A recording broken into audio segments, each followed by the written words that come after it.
नालंदा घूमने के क्रम में सोन भंडार भी जाना हुआ। सोन भंडार बड़ा हिस्टोरिकल प्लेस है। यहाँ पे माना जाता है कि ब्राह्मणी लीग का महत्व बहुत ज़्यादा है, क्योंकि ब्राह्मणी लीग की कुछ यहाँ पे पांडुलिपियाँ पाई गई हैं। इसके बाद जरासंध अखाड़ा जाना हुआ। जरासंध अखाड़ा, यहाँ पर भीम और जरासंध का युद्ध हुआ था, जिसमें जरासंध की मौत हुई थी। इसके बाद नालंदा घूमने के क्रम में भगवान बुद्धा के उस मठ में भी जाना हुआ, जिसमें उनका निवास रहा है। इसके अलावा वियतनाम ये भी जाना हुआ, जहाँ पर बुद्धा का एक ख़ास टेम्पल बना हुआ है।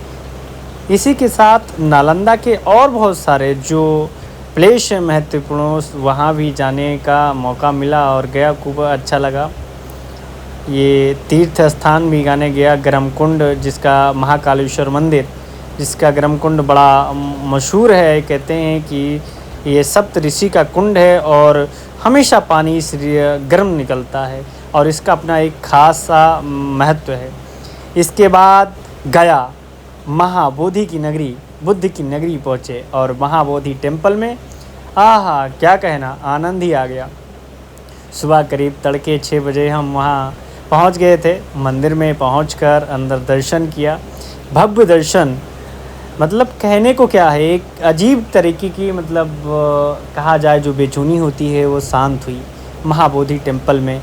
मैंने जो एक्चुअली टाइम लिया था वो करीब 1 घंटे का था कि हम वहाँ 1-1.5 घंटे मंदिर में रहेंगे, लेकिन मैं 3 घंटे तक रहा। और महाबोधि के टेम्पल से एक जो वृक्ष है वहाँ से एक मुझे पत्ता भी प्राप्त हुआ, जो बहुत अच्छा लगा। इसके अलावा गया में जो आसपास और भी तिब्बती या बौद्ध या जापानी जो मंदिर हैं वहाँ पे जाने का मौका मिला। वहाँ भी गया, देख के मतलब गया के ये कह सकता हूँ कि गया के कण कण में भगवान बुद्ध विराजमान है, या कहा जाए कि पूरे बिहार में विराजमान है तो बड़ी बात नहीं होगी, लेकिन गया का जो खासकर रीजन है वहाँ पे भगवान बुद्ध ने ज्ञान प्राप्त किया था, वो उसकी बात ही अलग है। तो वो मज़ा आ गया जाकर वहाँ पे। फिर उसके बाद भगवान बुद्ध की स्टैचू भी गए, वहाँ पर भी काफ़ी खूब अच्छा लगा, काफ़ी बड़ी स्टैचू है। फिर सुजाता कुटी भी गए। सुजाता कुटी में तो एक अलग आनंद है। कहा जाता है भगवान बुद्ध को एक कन्या ने यहाँ पे खीर खिलाई थी और उनका व्रत तोड़ा था। इसी के साथ कहा जाए कि जो गया सफ़र है वो आगे बढ़ा। गया में टेम्पल है, ये बड़ा मशहूर टेम्पल है पिंडदान के लिए।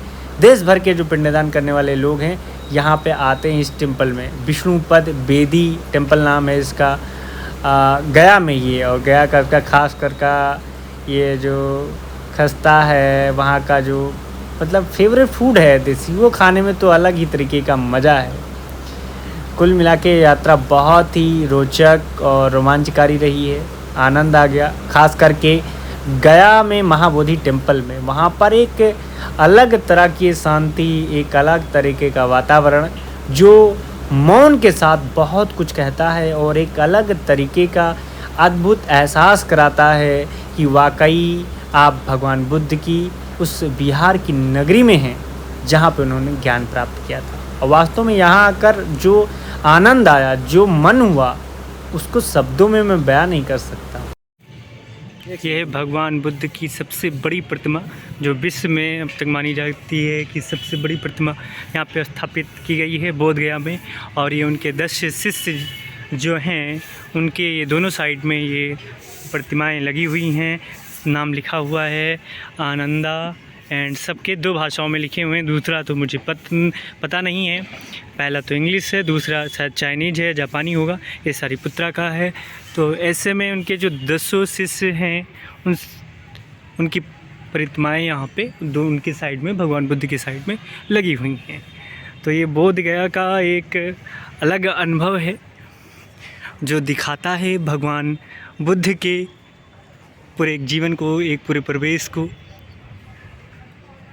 जो प्रेरणा का भी स्रोत है हम जैसे युवाओं के लिए।